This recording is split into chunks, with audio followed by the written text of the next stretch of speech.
Dakwah secara rahasia atau syiriah.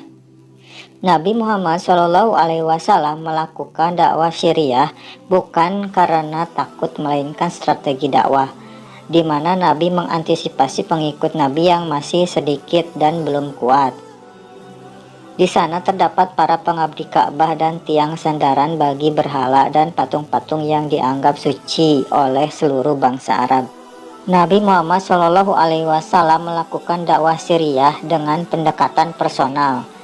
Hal ini disebabkan pendekatan personal memiliki keterkaitan batin serta interaksi emosional antara pengajak dan yang diajak. Nabi Muhammad melaksanakan dakwah syiriah selama 3 tahun. Pertama-tama Nabi menawarkan Islam kepada orang-orang terdekat, keluarga besar, serta sahabat-sahabat karib beliau. Mereka diajak untuk memeluk Islam. Dalam sejarah Islam dikenal sebagai As-Sabiqunal Awwalun, orang-orang yang paling dahulu dan pertama masuk Islam.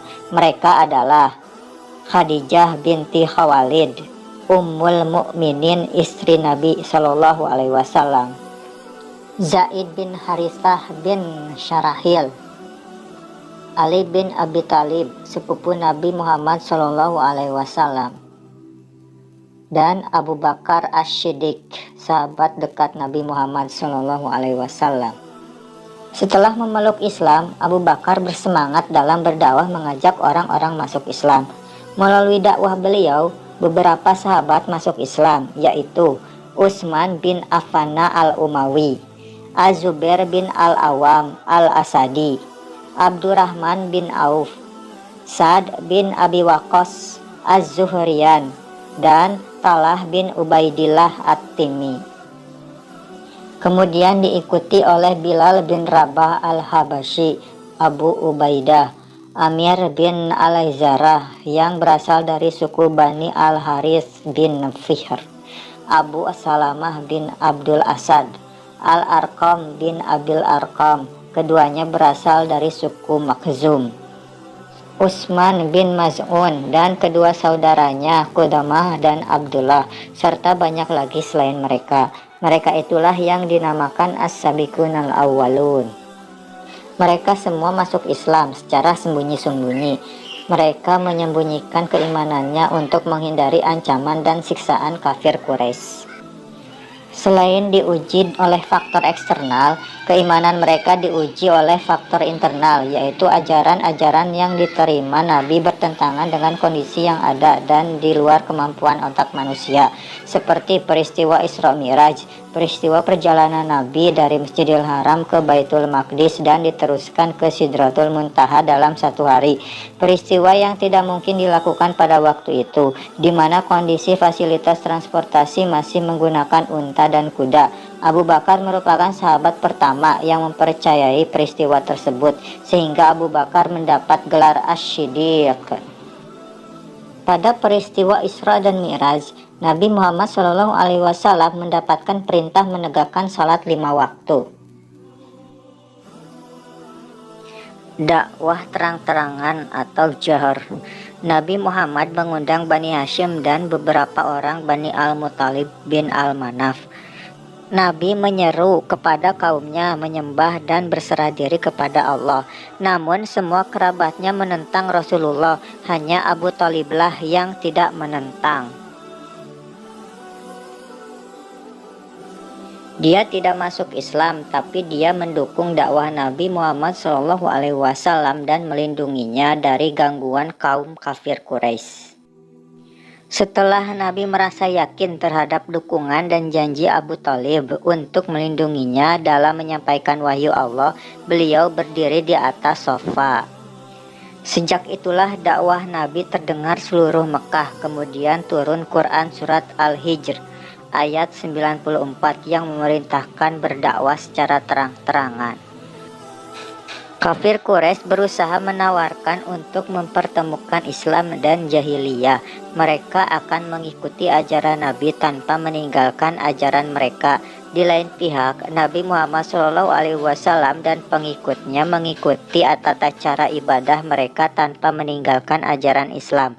Nabi Muhammad SAW dengan tegas menolak penawaran mereka. Peristiwa tersebut diabadikan dalam Quran surat Al-Kafirun. Penolakan akan tawaran lunak oleh Nabi Muhammad SAW membuat kafir Quraisy semakin marah. Mereka melakukan pemboikotan, embargo terhadap para pengikut Nabi Muhammad dan kaumnya. Mereka menulis lembar kesepakatan pemutusan hubungan total dengan Bani Hashim dan Bani Abdul Muthalib. Pengumuman tersebut digantung di salah satu sudut Ka'bah. Adapun isi pengumumannya adalah: barang siapa yang setuju dengan agama Muhammad, berbelas kasihan kepada salah seorang pengikutnya, atau memberi tempat singgah pada seorang dari mereka, maka ia dianggap sebagai kelompoknya dan diputuskan hubungan dengannya. Tidak boleh menikah dengannya atau menikahkan dari mereka, dan tidak boleh berjual beli dengan mereka. Kaum Quraisy semakin memperketat isolasinya kepada Nabi dan para sahabatnya sehingga mereka tidak memiliki bekal dan makanan. Ada juga orang-orang kafir bergabung di lembah Bani Hashim dengan motivasi kesukuan dan kekerabatan. Embargo atau pemboikotan berlangsung selama 3 tahun. Pada tahun ketiga, Hisham bin Am mengajak Juhair bin Abi Umayyah bin Al-Mughairah untuk membatalkan pemboikotan tersebut. Mereka berdua mengajak 3 orang lagi, yaitu Mut'im bin Adi, Abul Buturi bin Hisham, dan Jam'ah bin Al-Aswad bin Al-Muthalib. Berlima bertemu di malam hari di sebuah bukit di Mekah dan bersepakat untuk membatalkan pengumuman pemboikotan.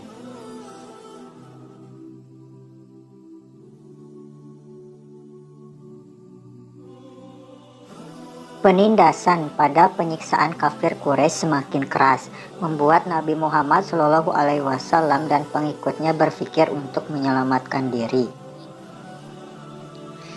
Nabi Muhammad SAW memerintahkan kaum muslimin agar hijrah ke Habsyah, karena Raja Habsyah, Asimah An-Najasyi, adalah seorang raja yang adil.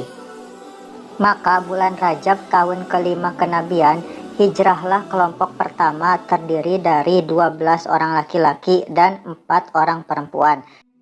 Pemimpinnya Utsman bin Affan yang hijrah bersama istrinya Sayyidah Ruqayyah, putri Rasulullah SAW, dan hijrah ke Habsyah terjadi 2 kali. Ruqayyah kembali bersama suaminya Utsman bin Affan bergabung dengan kelompok hijrah kedua. Kafir Quraisy khawatir akibat dari hijrah Habasyah. Mereka takut Islam menyebar keluar Mekah dan nantinya mereka akan mendapat bantuan dan pertolongan dari luar Mekah. Akhirnya kafir Quraisy mengirim 2 orang utusan yang cerdas, yaitu Abdullah bin Abi Rabi'ah dan Amr bin Al-As. Mereka pun mengumpulkan hadiah-hadiah yang akan dibawa keduanya untuk An-Najasyi. Mereka ingin merusak hubungan baik antara An-Najasyi dan orang-orang yang hijrah. 2 orang utusan kaum Quraisy itu pergi ke Habasyah. Mereka menyerahkan hadiahnya kepada Raja Habasyah. Mereka meminta raja agar mengembalikan kepada mereka orang-orang yang meninggalkan agama mereka. Raja Habasyah menolaknya bahwa semua yang ada di tempatnya akan berada dalam perlindungan dengan aman. Kedua utusan kembali ke Mekah dengan tangan hampa dan memberitahu sikap Raja Habasyah.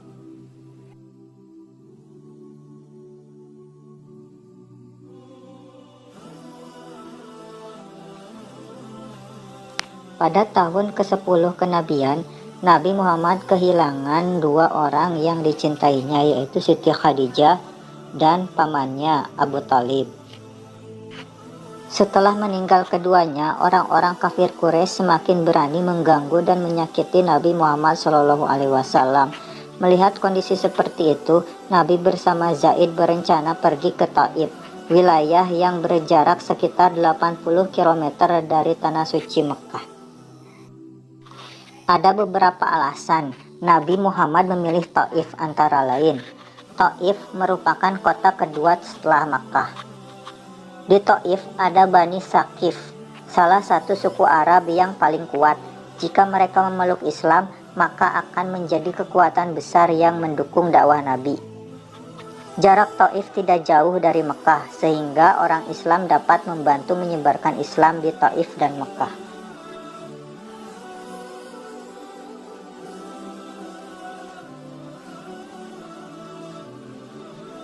Pada tahun ke-12 kenabian, bertepatan dengan tahun 621 Masehi, Nabi Muhammad Shallallahu Alaihi Wasallam menemui rombongan haji dari Yastrib. Rombongan haji tersebut berjumlah sekitar 12 orang. Nabi Muhammad Shallallahu Alaihi Wasallam menyampaikan dakwahnya. Dakwah Nabi mendapat sambutan yang baik sehingga mereka menyatakan keislamannya di hadapan Nabi Muhammad Shallallahu Alaihi Wasallam. Mereka melakukan baiat kepada Nabi di salah satu bukit di kota Mekah, yaitu Bukit Aqobah. Maka baiat itu disebut dengan baiat Aqobah pertama. Adapun isi baiat adalah sebagai berikut. Mereka menyatakan setia kepada Nabi Muhammad Shallallahu Alaihi Wasallam. Mereka menyatakan rela berkorban harta dan jiwa. Mereka bersedia ikut menyebarkan ajaran Islam yang dianutnya. Mereka menyatakan tidak akan menyekutukan Allah Subhanahu wa Ta'ala. Mereka menyatakan tidak akan membunuh, dan mereka menyatakan tidak akan melakukan kecurangan dan kedustaan.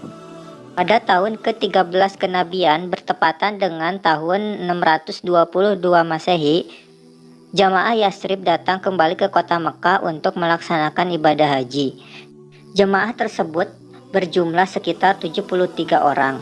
Setibanya di kota Mekah, mereka menemui Nabi Muhammad Shallallahu Alaihi Wasallam dan atas nama penduduk Yastrib, mereka menyampaikan pesan untuk disampaikan kepada Nabi Muhammad Shallallahu Alaihi Wasallam.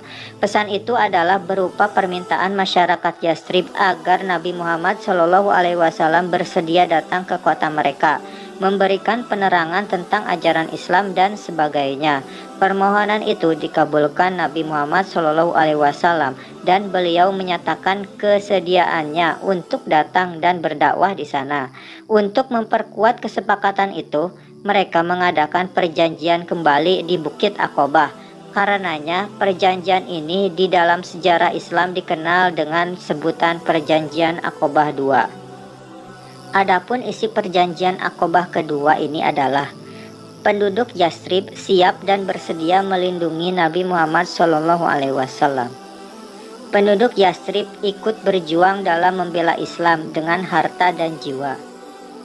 Penduduk Yastrib ikut berusaha memajukan agama Islam dan menyiarkan kepada sanak saudara mereka. Penduduk Yastrib siap menerima segala resiko dan tantangan. Selain itu, ada beberapa faktor yang mendorong Nabi Muhammad SAW memilih Yastrib sebagai tempat hijrah umat Islam.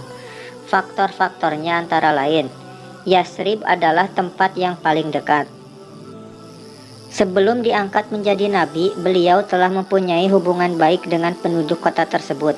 Hubungan itu berupa ikatan persaudaraan karena kakek Nabi Abdul Muthalib beristrikan orang Yastrib.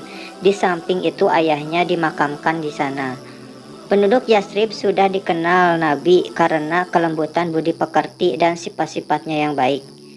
Bagi diri Nabi sendiri, hijrah merupakan keharusan selain karena perintah Allah Subhanahu wa Ta'ala.